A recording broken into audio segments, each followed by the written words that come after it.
Baik, assalamualaikum warahmatullahi wabarakatuh. Bagaimana kabarnya teman-teman? Semoga selalu diberikan kesehatan dan juga perlindungan oleh Allah Subhanahu wa Ta'ala. Oke, sebelum kita mulai membahas materi ini, mari kita membaca Al-Fatihah terlebih dahulu. Semoga apa yang kita pelajari pada materi kali ini dapat memberikan manfaat dan juga barokah buat kita, sehingga ilmu yang kita dapat adalah ilmu yang bermanfaat. Ala hadiniyah wa ala kulli niyatin sholihah. Al-Fatihah. A'udzubillahi minasyaitonir Bismillahirrahmanirrahim. Alhamdulillahirabbil alamin arrahmanirrahim maliki yaumiddin iyyaka na'budu wa iyyaka nasta'in ihdinas siratal mustaqim siratal ladzina an'amta 'alaihim ghairil maghdubi 'alaihim waladdallin. Amin. Oke, pada pembelajaran kali ini kita akan membahas materi terkait pendidikan agama Islam yang mempunyai tema Mari Mengenal Zakat. Next slide. Oke, mari mengenal zakat. Subtema yang pertama adalah makna zakat. Nah, tubuh kita itu mengandung kotoran yang harus dibuang. Seandainya kotoran itu tidak dibuang, pasti kotoran itu akan membusuk. Nah, begitu pula dengan harta kita. Sesungguhnya di dalam harta yang kita miliki terdapat hak orang lain. Jika harta itu tidak diberikan kepada orang yang berhak, harta itu akan membusuk dan akan mengotori seluruh harta yang kita miliki. Agama Islam mewajibkan umatnya berzakat dengan maksud untuk membersihkan harta yang dititipkan oleh Allah Subhanahu wa Ta'ala kepada kita dan sebagai upaya untuk menumbuhkan sikap peduli pada sesama. Nah,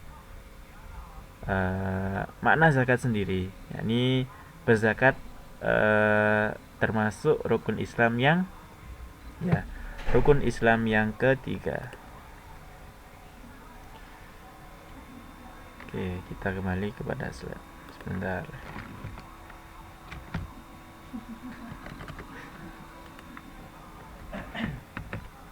Ya. Berzakat termasuk rukun Islam yang ketiga. Ibadah zakat ini mulai diwajibkan pada tahun kedua Hijriah. Jadi saat itu yakni kepemimpinan dari Rasulullah, yakni diwajibkannya untuk mengeluarkan zakat. Nah, menurut bahasa, zakat berasal dari kata zakka yuzakki tazkiyatan zakatan, yang berarti bersih, yang berarti suci, yang berarti tumbuh, yang berarti berkembang. Nah, itu makna zakat secara bahasa. Sedangkan secara istilah, dalam hukum Islam, zakat adalah mengeluarkan atau memberikan sebagian harta tertentu kepada orang-orang yang berhak menerimanya dengan syarat dan ketentuan tertentu pula. Nah, orang yang berhak menerima zakat disebut mustahik, sedangkan orang yang memberi atau mengeluarkan zakat disebut dengan muzaki. Membayar zakat hukumnya wajib jika telah memenuhi syarat dan rukun serta ketentuan lainnya. Nah, ini sesuai dengan dalil, yakni Allah bersabda dalam surah An-Nur ayat 56. Selanjutnya keluar lagi ya. Ya, Allah berfirman dalam surah An-Nur ayat 56, wa aqimus sholata wa atuz zakata wa ati'ur rasul la'allakum turhamun. Di situ ada kewajiban bagi umat Islam. Yang pertama adalah aqimus sholah, yakni mendirikan sholat. Yang kedua, wa atuz zakat, dan tunaikanlah zakat. Wa ati'ur rasul, dan taatlah kepada Rasul, la'allakum turhamun, supaya kamu diberikan rahmat oleh Allah. Jadi membayar zakat adalah kewajiban bagi seluruh umat Islam. Nah, membayar zakat ini bertujuan untuk memberikan dan sucikan harta yang kita miliki agar tercapai kedamaian dan ketentraman jiwa. Hal ini selain diwajibkannya zakat dalam Islam, juga zakat ini bertujuan antara lain sebagai yang pertama, agar harta kekayaan tidak beredar di kalangan orang kaya saja. Jadi zakat yang kita miliki, zakat yang kita kasih, bisa kita kasih ke orang yang kurang mampu, sehingga harta yang kita miliki tidak hanya dimiliki oleh orang kaya saja. Yang kedua, yakni bisa menunjukkan ketaatan kita kepada Allah sesuai dengan sabda yang tadi, bahwasannya zakat adalah salah satu kewajiban yang wajib ditunaikan oleh umat Islam. Yang ketiga, menumbuhkan sikap syukur atas nikmat Allah. Nah, itu beberapa tujuan lain diwajibkannya berzakat untuk umat Islam. Oke, next slide. Sebentar.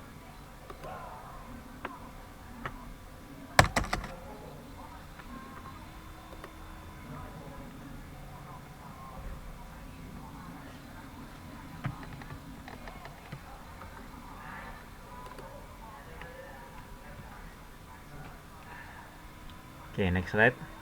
Ketentuan dari zakat. Ketentuan pertama, orang berzakat adalah syarat orang yang berzakat. Yakni orang yang berzakat wajib beragama Islam, tidak boleh beragama Kristen, tidak boleh beragama Hindu, tidak boleh beragama Buddha. Yang wajib adalah beragama Islam. Yang kedua adalah merdeka atau bebas. Di sini dalam artian bukan menjadi seorang budak. Untuk zaman saat ini mungkin semua orang sudah merdeka, karena langka sekali kalau sekarang kita cari seorang budak. Yang ketiga adalah balik atau dewasa, yakni sudah mencapai balik. Kalau perempuan sudah mengeluarkan darah haid, kalau laki-laki sudah mengalami mimpi basah. Yang keempat yakni berakal sehat, tidak gila. Ya, orang yang gila tidak diwajibkan untuk berzakat, karena syarat orang yang berzakat adalah orang yang berakal sehat. Dan yang terakhir adalah memiliki harta untuk dizakati. Jadi orang yang berzakat wajib memiliki harta yang dimana harta tersebut akan dipergunakan untuk berzakat. Lalu setelah kita memiliki harta, barulah keluar syarat harta yang wajib untuk dizakati. Yang pertama yakni harta itu baik dan juga halal. Tidak boleh menggunakan harta yang haram seperti hasil suap, seperti hasil korupsi, sebagai hasil mencuri. Itu tidak boleh digunakan untuk berzakat. Yang kedua adalah harta itu milik kita sendiri.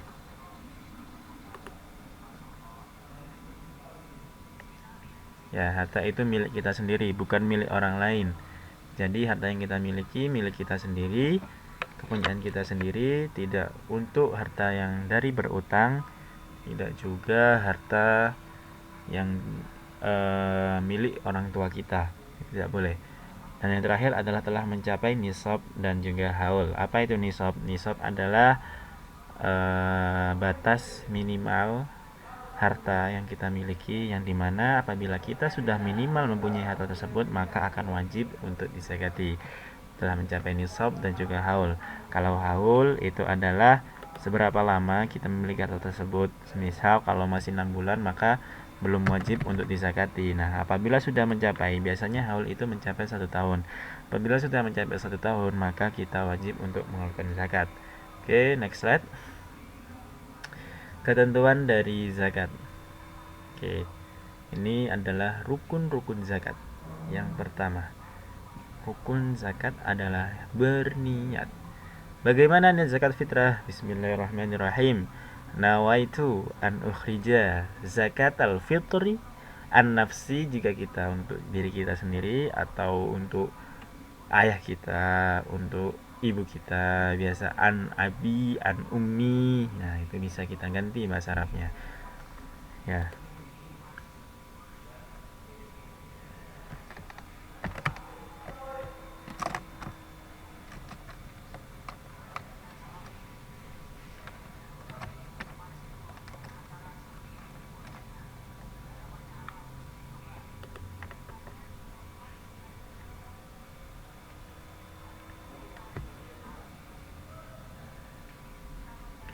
Lalu adanya muzaki. Ya, jadi nawaitu an ukhrija zakatal fitri an nafsi fardhon lillahi ta'ala. Yang kedua adalah adanya muzaki, adalah ada orang yang berzakat. Lalu adanya mustahik atau ada orang yang menerima zakat, dan juga ada barang yang dizakati. Lalu siapa sih mustahik zakat atau orang yang berhak menerima zakat? Yang pertama adalah fakir, miskin. Kita harus mengetahui bedanya fakir dan juga bedanya miskin itu apa. Orang fakir itu adalah orang yang tidak memiliki harta sama sekali. Orang fakir ini tidak mempunyai harta dan tenaga untuk memenuhi kebutuhan hidupnya.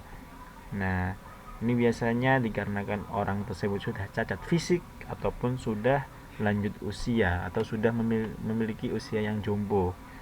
Selanjutnya adalah miskin. Kalau miskin ini adalah definisi, yakni orang yang kekurangan harta, bisa melakukan pekerjaan atau memiliki juga sebuah pekerjaan, namun dari pekerjaan tersebut tidak dapat mencukupi kehidupan hidupnya sehari-hari, sehingga bisa dikatakan bahwa orang tersebut adalah orang miskin.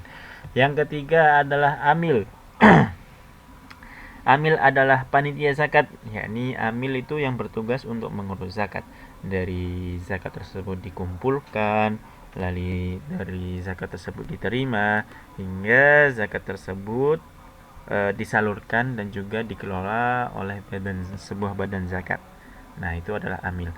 Selanjutnya adalah mu'allaf. Mu'allaf ini adalah orang yang baru masuk Islam. Mu'allaf itu memerlukan bantuan karena dia sendiri adalah orang yang baru masuk di agama Islam.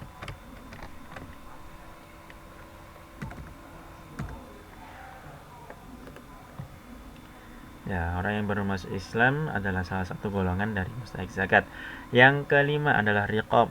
Riqab adalah budak atau hamba sahaya yang ingin merdeka. Nah, hamba sahaya ini berada dalam kekuasaan orang lain dan telah dijanjikan oleh tuannya bahwa dia boleh menebus dirinya apabila sudah mempunyai harta. Nah, riqab ini adalah budak atau hamba sahaya.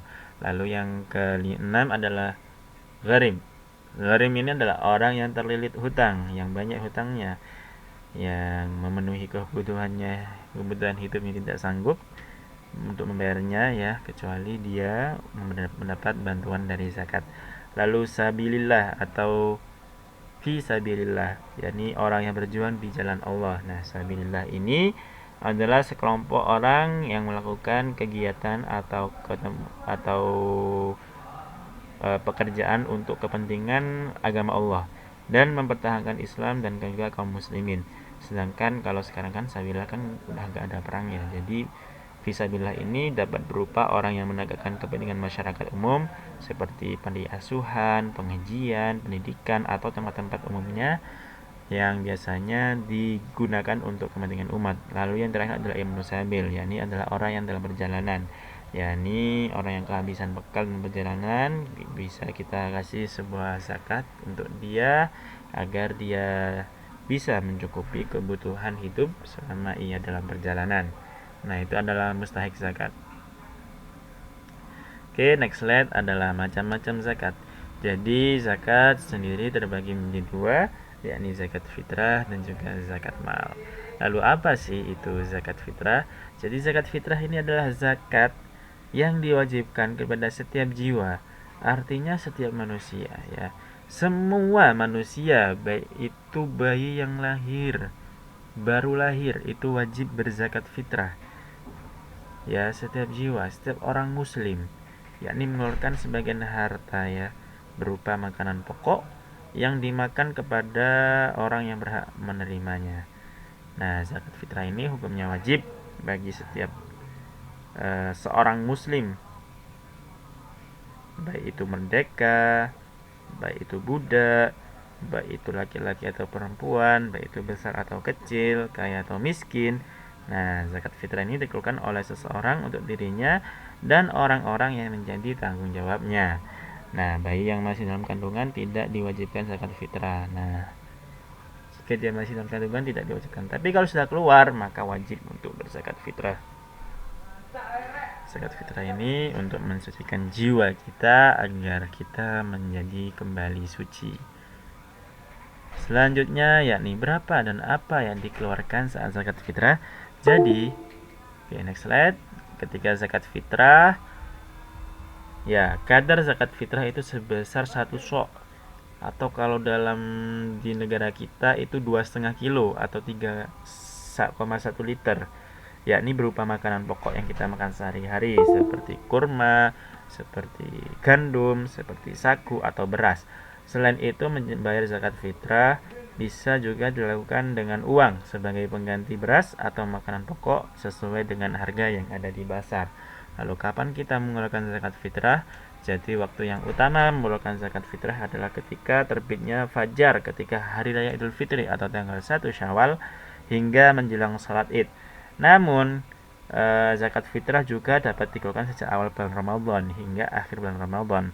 Nah, apabila zakat fitrah itu diserahkan setelah selesai salat Id, maka tidak dinamakan sebagai zakat fitrah, namun hanya dinamakan sebagai sedekah biasa. Nah, itu waktu yang utama untuk membayar zakat fitrah. Oke, selanjutnya adalah zakat mal. Apa itu zakat mal? Nah, zakat mal itu kalau dalam bahasa mal itu adanya harta, yakni zakat harta. Yakni zakat yang dikeluarkan disebabkan atas harta yang dimiliki oleh seseorang dengan syarat dan ketentuan yang telah ditetapkan dalam hukum Islam.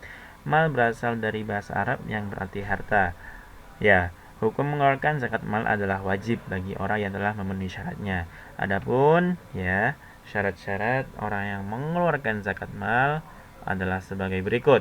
Yang pertama adalah pemilik harta adalah orang yang telah balik dan juga berakal.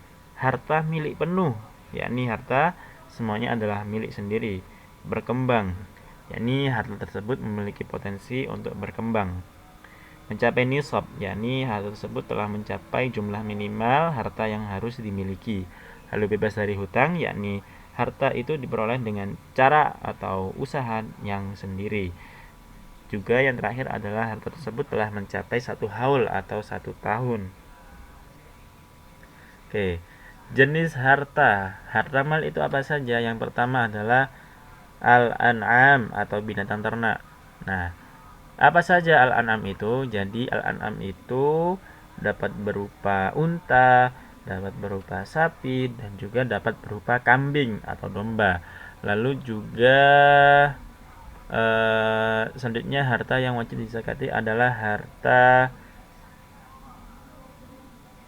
emas dan juga perak. Nah, emas dan juga perak ini kadarnya itu 85 gram. Sedangkan kalau perak itu 595 gram, yakni harta yang minimal dimiliki dalam 1 tahun. Lalu juga tijaroh atau harta perniagaan. Ini juga sama, nisabnya adalah 85 gram dalam 1 haul. Selanjutnya adalah zakat pertanian. Nah, zakat pertanian itu dapat berupa biji-bijian atau tumbuh-tumbuhan yang kita tanam dan juga bukan yang tumbuh sendiri ya. Nah, ini ada ketentuannya apabila tanah atau ladang tempat pertanian tadi diolah dan memerlukan biaya pengolahan, maka zakatnya 5% dari hasil panen. Namun apabila hartanya tidak diolah atau mengandalkan alam dan juga air hujan, maka zakatnya itu 10% dari hasil panen. Selanjutnya zuru, sudah ya tadi, harta pertanian. Lalu ma'din atau hasil tambang. Nah, hasil tambang ini seperti logam, seperti minyak atau harta-harta atau benda-benda yang terdapat dalam bumi seperti batu bara, mutiara dan lain-lainnya. Nah, yang terakhir adalah rikas, yakni harta temuan, yakni zakat yang mengeluarkan zakat dari harta yang kita temukan, yakni tidak mempunyai seorang pemilik harta tersebut. Nah, itu jenis-jenis harta yang wajib dizakati. Lalu hikmah dari berzakat. Apa sih hikmah berzakat? Yang pertama adalah untuk mensucikan diri. Yang kedua untuk menolong sesama. Yang ketiga untuk membangun silaturahim. Yang keempat mensucikan harta. Dan yang terakhir adalah meningkatkan ketaatan kita kepada Allah. Nah, selanjutnya terima kasih. Untuk selanjutnya kita ada soal. Yang pertama, mengapa kita harus melakukan zakat? Yang kedua, apa perbedaan antara zakat fitrah dan juga zakat mal? Yang ketiga, siapakah orang yang berhak menerima zakat? Yang keempat, apa syarat seseorang yang wajib menunaikan zakat? Yang kelima, bagaimana hikmah dari kewajiban menunaikan zakat? Nah, kelima soal ini silakan dijawab untuk mengukur bagaimana pengetahuan kalian atau tingkatan kognitif kalian dalam mengetahui materi terkait mari belajar berzakat. Sekian video pembelajaran dari saya. Apabila ada salah kata ataupun salah perbuatan, saya memohon maaf yang sebesar-besarnya. Sekian untuk materi kali ini, saya akhiri. Wassalamualaikum warahmatullahi wabarakatuh.